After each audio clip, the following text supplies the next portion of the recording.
Hello,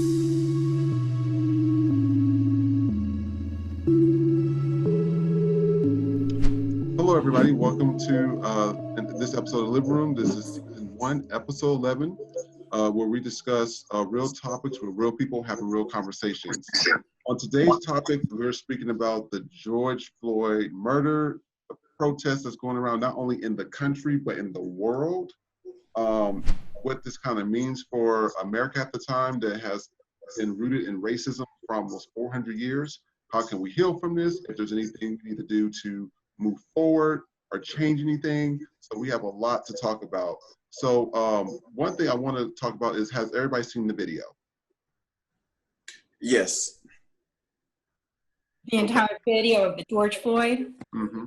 No, I did not see the entire one. I've heard about it at length. The majority of it. I would recommend that you watch it. It's very graphic, but it's the reason why people are protesting. At this current time, it's just like, I know that with the media, everybody's calling them looters and rioters and things of that nature. But people forget, when we have peaceful protests, Colin Kaepernick, people are all up in arms. And I was like, okay, so we had peaceful protests and we did everything you asked for and nothing's changed. And so now you see that the NFL commissioner, he's now saying, oh, we were wrong. And this was reported on TMZ Live. And so I'm like, okay, so you mean to tell me it took 400 years of all this, systemic racism, people's buildings being burnt up and blown up, all these riots, all the fighting and looting for you guys to finally get it? And so I'm like, that's a problem. So I wanted to see what you guys thought about, protests, police brutality, everything. Well, first, I think we should address the George Floyd's death. And one of the things about his death, George Floyd, the police were called on him because a convenience store owner stated that he was using a counterfeit $20 bill to buy some cigarettes. So the police came to the scene and put him in custody. What happened after that is that 20 minutes after police arrived, Mr. Floyd was dead. So that's something that we have to keep in mind. This man was alleged to have committed a crime.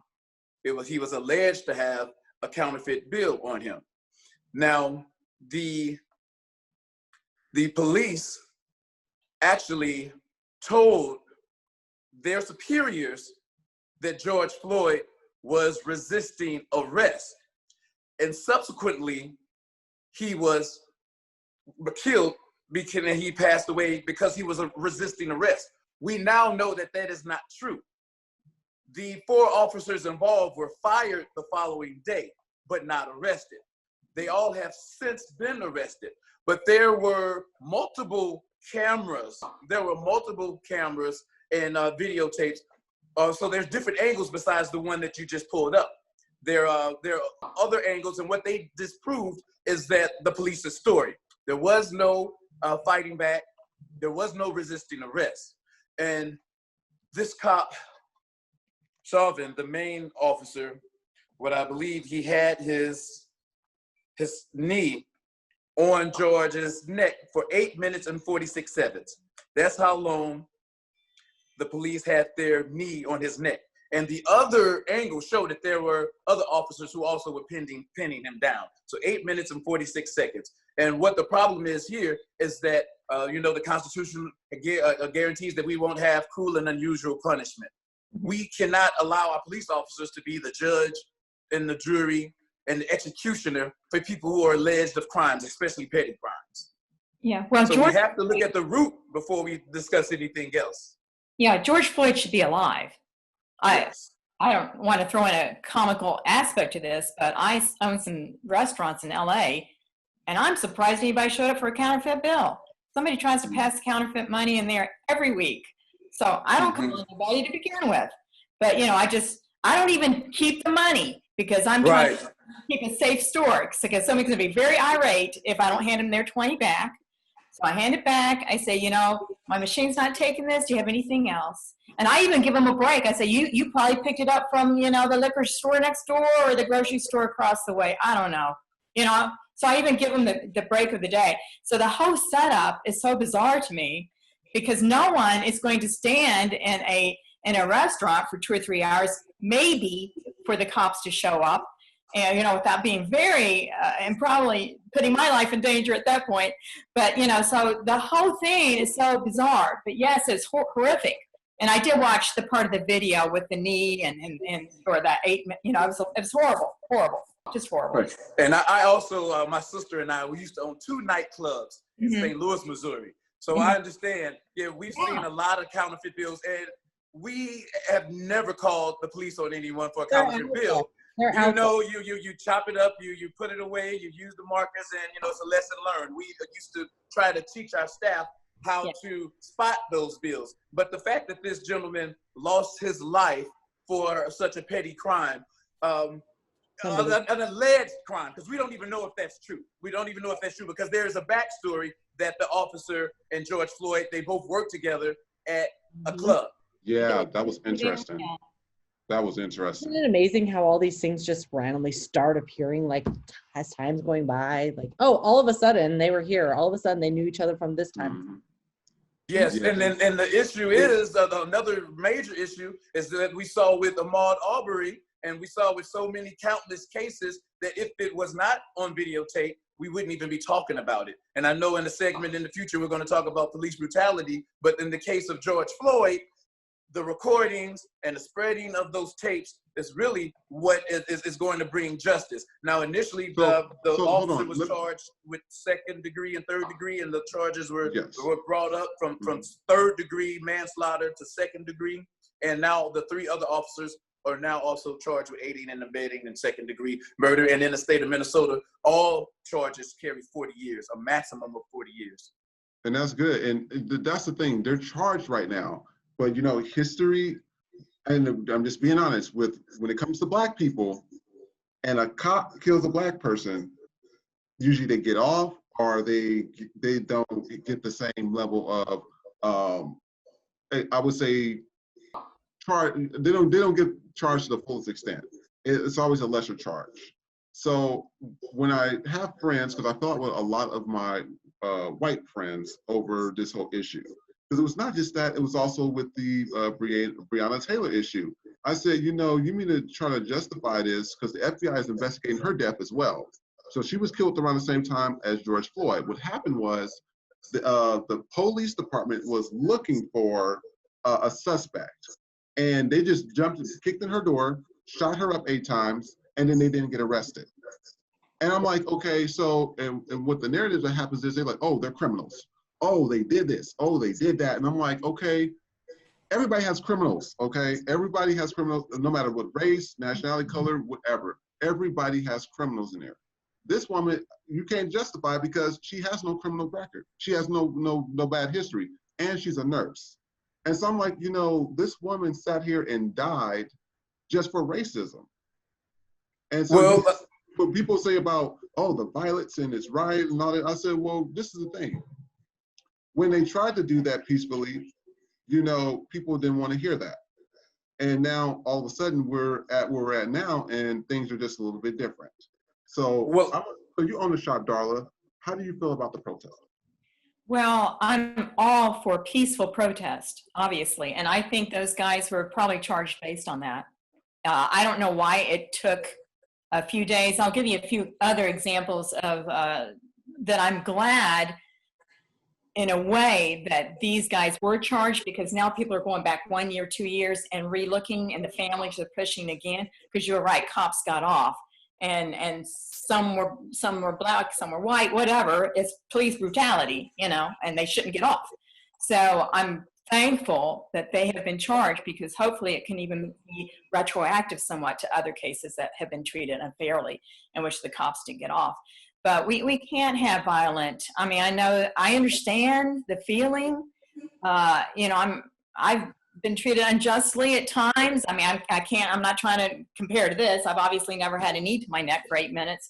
But, you know, I've been framed, I've been fired for no reason, and you do want to retaliate. I'm just trying to say, I understand the feeling of revenge. And, you know, where a store's been broke into 4 times, and you want to go get those guys. but you just can't, because you get to vigilantism and tit for tat, and you know, and what ends up is the innocent people get hurt. You know, you've had black, brown, immigrant businesses, you know, they had nothing to do with this and totally sided with the protesters. And there's been a dozen cops die from this. At least half were black. So it doesn't, violence is not the answer. And you know, Martin Luther King Jr. made that very clear and has beautiful quotes on that. And I can't condone the violence. But shouldn't we be speaking to the police department about this? Because we've seen the videos and we see them, the peaceful protesting, and then they're shooting canisters. And then they're like, oh, they're violent. You cannot expect somebody to keep hitting you and you not defend yourself. Your body's natural defense system says, okay, if there's a virus attacking me somewhere, I'm not going to be singing some Negro hymns or some Bible quotes saying we should overcome. I'm going to fight the viruses outside your body. So it's weird how, you know, you see some of my white friends, you know, they say they're not racist, but they always have little comments. And I'm like, okay, listen, I want you to sit there. If somebody's bullying you and you sit there and you try to sing a hymn or something, that bully's going to come back and kick your butt right after that for trying to embarrass them. Or you try to do a rally against them. I said, you cannot expect black people to keep being docile. And then once everything erupts, oh, these businesses are burning and our businesses are going into the ground, and all of a sudden now we see it. Well, you should have seen this last year, the year before that, when Colin Kaepernick protests, when the Tamir Rice protests, and it's like, it took all of this, internationally, all this violence, all these murders, for us to finally realize that. I'm just kind of disappointed in America's progression, just to be honest about it. And then you see, you know, people are peacefully protesting, and then you're seeing images like this on TMZ, which was bothering me. And I was like, this is what we're talking about. I grew up in Kansas. I know what this represents. So this was in Indiana. It was the Indiana Black Lives Matter protest. White residents go, guns out, stare down the peaceful march. So I watched the video. And I'm like, they're not doing, all they're doing is protesting. What's the point of that? What's the point of having guns pointed at them? And this is the things I'm seeing on here. And then everybody's, you know, saying, oh, well, we should, you know, racism isn't that bad. No, it is really deep rooted in American history. It really is. So I want to see what you guys thought about the counter protesters against the protesters. Well, yeah, I'm sorry. No, go ahead. Go ahead. I saw the Antifa on Craigslist. Now, we all know that's going on too. George Soros is funding it. He has his own reasons, whatever. There's always political reasons that have to capitalize on this stuff.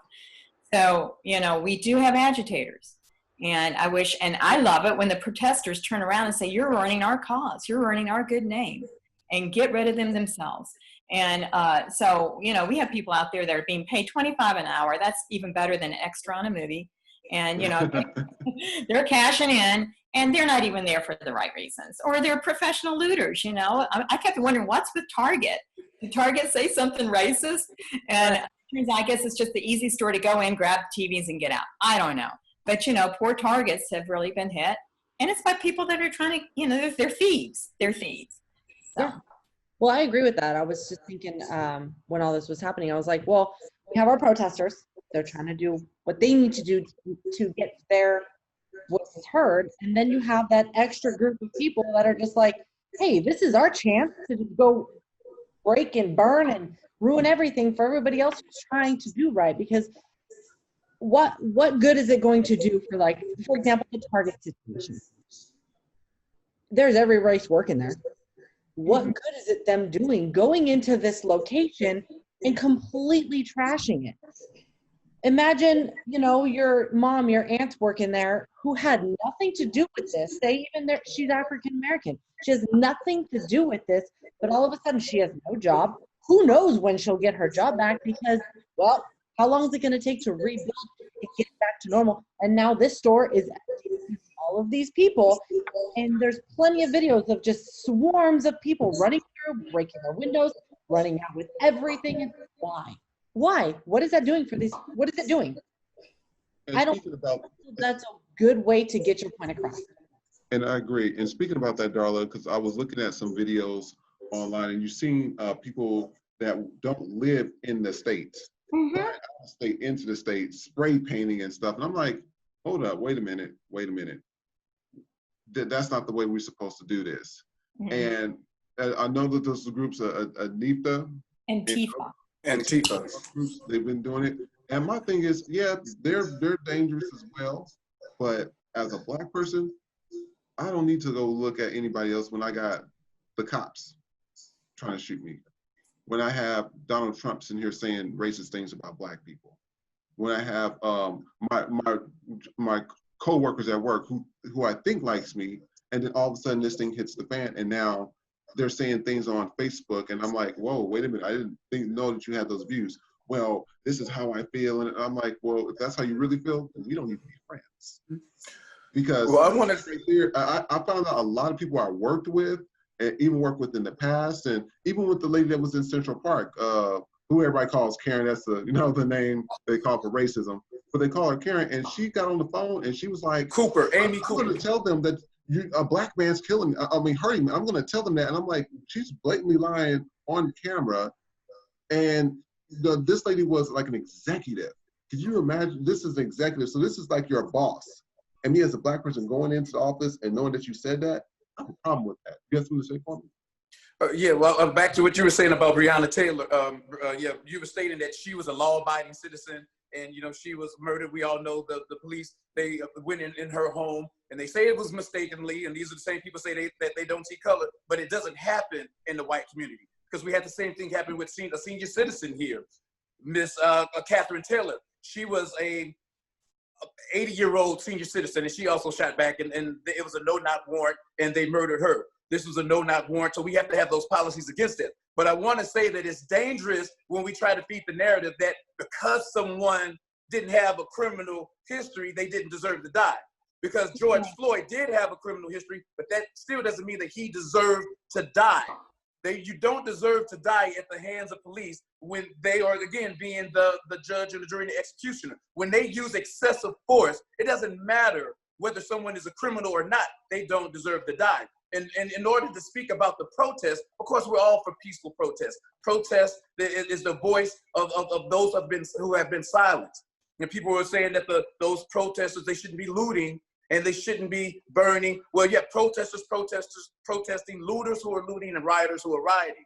And we say what they shouldn't be doing. Well, also, the police shouldn't be killing innocent people. The police shouldn't be killing people who have been allegedly committing crimes. So we have to go back to the source. So if we want to stop the rioting and we want to stop the looting, stop killing us. Yeah, Yes. I totally agree. And Chris, I'll just correct you on one thing. Now, I don't have stats for this. I wish I got them before this conversation, but it does happen in the white community. They just flashed again on the 32-year-old Tony Timpa in Dallas. He very similar, pinned down, pleaded for help 30 times in Dallas and couldn't breathe and died.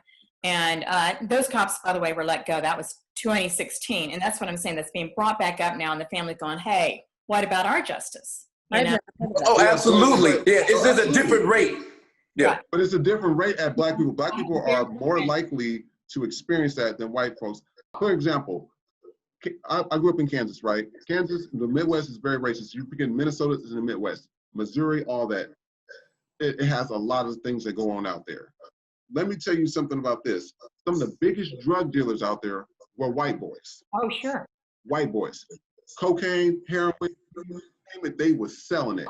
I've seen houses raided for them. I've seen like little crackdowns. I even seen the cops walk in the house and just ask questions. Do you know that there was no, as much weed that they were selling, they should have felonies at the time when it was legal, or cocaine and heroin. They should have felonies. It got reduced to a misdemeanor. They only had to do 10 hours of community service. I mean, I was like, really? But then you go right down the street and a Black guy is smoking just one joint, 20, 30 years. That's because we're over-criminalized. Difference goes on between the Black community and the white community. That deals with over-criminalization. According to the FBI's Bureau on Statistics, on crime statistics, Blacks commit crimes at the same rate as any other race. We commit crimes at the same rate as whites when it comes to drug-related charges. However, we are 13% of the population, and we are charged with more than 50% of those drug charges. So that goes back to the essence of the over-criminalization of us. And African Americans are 2.5 times more likely to be a victim of police brutality. And again, of course, you know, it happens in every community, but with us, it's just to an extent where it's almost genocide. We know that it happens all over the place, but with us, it's more prevalent. And again, we're only 13% of the population, yet 50% of these drug charges, and the majority of people in prison. Well, I wouldn't label it as genocide, because I know in LA, I can only speak from LA right now, that's where I live. So, you know, but they were talking about there's 10,000 cops who last year had to deal with 1.7 million incidents. So they're short on police already.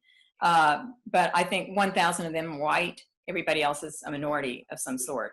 And out of all that 1.7 times, a gun was drawn 26. It killed somebody I think it was about a dozen times. They say this is pretty typical of each year, 10 to 12. And it was 3 blacks. Now, how does that rate up with how many people are in LA? You know, so I wouldn't call that genocide. Now, I think what is making a lot of blacks upset because they feel like they're pulled over a lot more. You know what I mean? That goes with the policing. That's the root of it. We are pulled over more. So yeah, it's the over policing again, and not just pulled over. We are also overly charged, and the charges we're overly criminalized. And statistics have shown that this even happens with middle schoolers and elementary school students, that they're more likely to get in trouble, more likely to get suspended as opposed to their white counterparts. And the reason I do say it's genocide, those statistics on policing, it shows that when you have window breaking policing, like what we saw in the policy, in the practice of George Floyd, when police are called for minor infractions on black people, where they usually are not called for white people, then you have a very negative result. So if you take the totality of all of that, yes, genocide again, because we're only 13% of the population, yet 2.5 times more likely to be killed by the cops. In the UK, and this is a statistic from March 2015, the United States Police killed more people in March 2015. The United States Police killed more people in March 2015 than the UK did from 1900 all the way up to March 2015. So and then on top of that, you have another thing that gets me is that when you try to speak to like my white friends or et cetera about this, then you get some of them posting videos like or images like this on Instagram that's going viral. It's called the George Floyd challenge. Oh, This is not acceptable. What? no, it's not a joke. This is the thing, and you could tell these look like they're out of the country, whatever. And some people know these people and spoke about it, but they say, yeah, they live in small towns, and you're forgetting a lot. I mean, the families of these kids, the grandma's teaching them that, the dad is teaching them that, the mothers, the aunts, they're teaching these kids this, and then they think it's funny. And I'm like, this is the thing.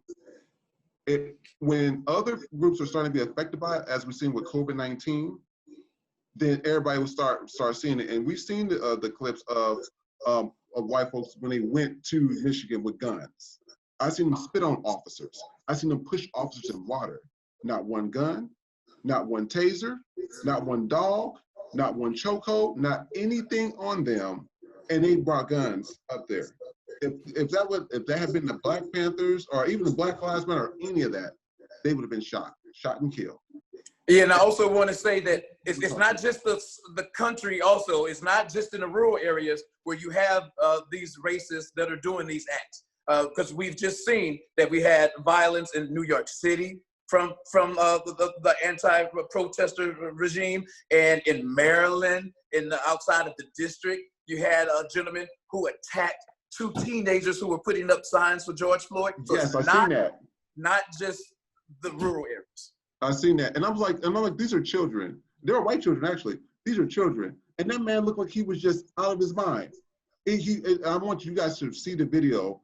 He was, he was snatching things and he was chasing them, and I'm like, hold up, is that serious to you? And when I lived in the country, out there in a predominantly white area, I've seen people like, oh, well, these blacks are doing this to me and these blacks are doing that. And they did this to me. And I'm like, hold up. Black people haven't stayed out here in 60 years. Y'all don't stay next to any black people. The only time I see them is at the gas station and they're getting gas and going so they can get to the big city. What did they do to you? And then they say, oh, well, it's what I seen on Fox News. Okay, so now you're lying. Now you said that they did this to you. I know no black people stay in this 100 miles radius of this area because I was in foster care at the time. So I was, me and other black kids was the only ones there. And you have no neighbors. So you guys watch a TV show and you guys imagine this in your head? Come on. I mean, like literally, I'd rather people just be honest with themselves. And that's one of the things, we're going to be talking about police brutality, the funny thing, on the next episode. Okay. So we'll get to that a little bit later. Just like So my right best now, friend lives in Kansas. You say what happened? One area, my best friend lives in this one area of Kansas. You don't see any African American there. Yeah. I've gone to Kansas probably 7 times in the last 10 years. Never. In her town, you don't see them there. And Right. not your friend, but those will be the main ones saying, oh, they're violating this. You don't stay next to any black people. Like, how can you say, you don't even have an account for black people on a daily basis because they don't stay here. They stay in the cities or they stay in another place. And that's, it's like, we need to make sure we educate people correctly so people can stop imagining things in their head that, oh, these people are doing something to me because you going to work, you drive nice cars, your family's taken care of. I don't see black people doing anything to you because they don't even stay here. So, Well, social media has helped. Yeah, but we gotta go to our next topic. I know this is a lot. It's a lot to talk about. We're gonna continue this. Okay. We need to speak about our company and product service of the day. We are going to be speaking about Coke. Y'all know who they are. Coca. Now, Coke you can mix with, drinks. You can pretty much do anything with Coke. Right. Especially when you go to the club. I don't drink Coke because I don't drink a lot of pop or Sprite or any of that stuff with like fuzz or things of that nature. But what do you guys think about Coke, their company image, their drinks, etc.? It's got 9 teaspoons of sugar, and sugar burns your immunity. And it tastes delicious. Yes, it's not the best thing, but this thing that's on the screen here, I recently just found this that they sponsored, and what it says is they're all working with this whole Black Lives Matter and everything right now. They're going along with them. What gets me is that these companies should have been doing this years ago. It's like now since it hit a peak, everybody's trying to get on that bandwagon. And well, yes, but it's kind of one of those things. Like, I had this conversation with my son. He's 16 years old, and he didn't fully understand what is. Granted, yes, he's a lot younger than a lot of these companies. He didn't fully understand the situation of what's happening. Mm-hmm. So you're saying that the companies don't understand the situation now? I'm an overall thing. Maybe they're not deep into paying attention to it, I guess is what I'm saying. Because as even for myself, I didn't fully understand this whole racism thing until a lot of this has been happening, to be honest. And it's not because I don't. Right. It's just because it wasn't brought to my attention as much as it is to the others, because I, living in a certain area, didn't really experience a lot of my friends. I did have friends that were Black, and they didn't ever tell me issues they were having. But now that I'm coming into LA and I've been here 2 years and I'm seeing more happening, it's coming to my attention more. So what I'm saying is maybe these companies that didn't fully get involved. Anything's possible, to be honest. Well, I think LA is, I realize I'm a white woman, but I think its diversity is great. I happen to attend a church that's the most diverse in America because... Yeah, I hate to cut you off. We have to stick on the topic of Coke. Coke, Yes. Company product of the day. Don't trust me. We're going to be speaking about that in the next episode. So hold that topic. Well, I love it. It's delicious. It's my favorite soda ever. It's an Atlanta-based company, and they do a lot in the community. And they are doing more. A lot of companies are doing more now, which goes back to what we talked about earlier, the purpose and what's the sense and of the rioting and the looting. It's getting a lot of attention, and it is going to cause a lot of change because the people who are upset have brought it to the forefront. And I'm glad the Coke has been there to receive the message. Awesome. Well, I'm about to show the photo or video today. This is Kwame's photo and video today. Go ahead and explain it for us. I'm pulling it up right now. So yes, this is a photo of my older brother and his son. So 10 years ago on June the 5th, my brother, who is a former police chief in Pagedale, Missouri, was murdered. He was murdered by 2 teenagers.